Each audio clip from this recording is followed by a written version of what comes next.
અમદાવાદ શહેરના વટવા જીઆઈડીસી વિસ્તારમાં દારૂબંધીના લીરેલીરા ઉડતા જોવા મળ્યા છે. અમદાવાદમાં પોલીસ કમિશનર દ્વારા દારૂના અડ્ડાઓને બંધ કરવા માટે કડક સૂચનાઓ આપવામાં આવે છે, પરંતુ ભેજાબાજ બુટલેગરોને તો જાણે કાયદાનો કોઈ ડર જ ના હોય તેમ લાગી રહ્યું છે.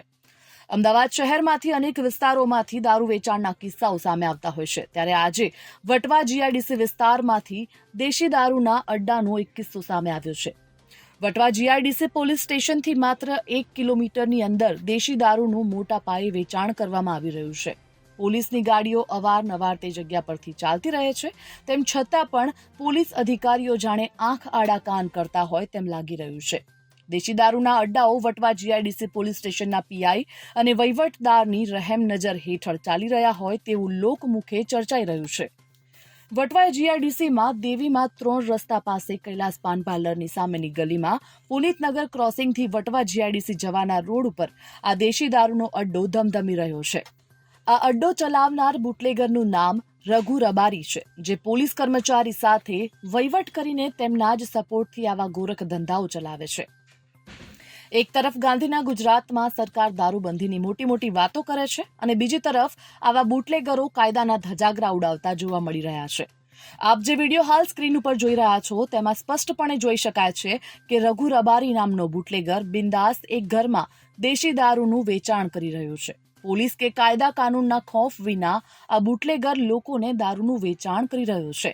ત્યારે હવે પ્રશ્ન એ થાય છે કે શું આ દારૂના અડ્ડા વિશે નજીકના પોલીસ સ્ટેશનમાં કોઈ જાણ નહીં હોય કે પછી ત્યાંના પીઆઈ જ આ દેશી દારૂના અડ્ડાનો વહીવટ કરીને આવી ગેરપ્રવૃત્તિઓને પ્રોત્સાહન આપે છે?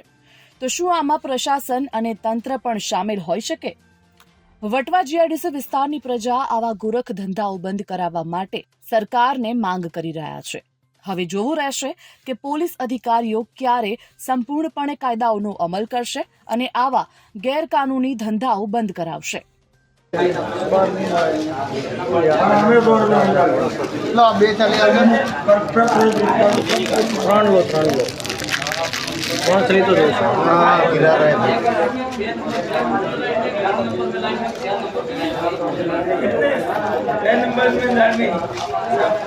दो 10 नंबर 5 नंबर 8 नंबर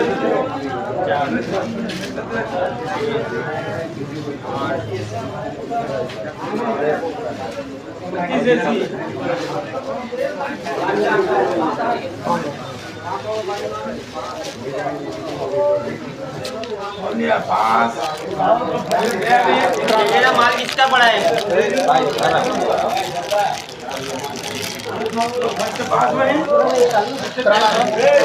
ये हमारा 500 पैसा दो, इसमें 3 घर लेंगे और खाना है. पैसा दे.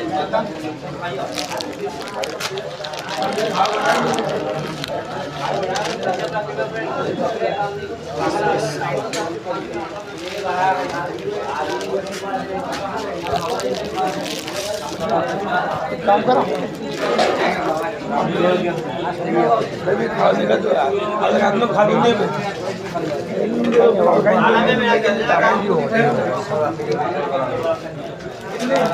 ले जाओ जल ले जाओ ना ना लो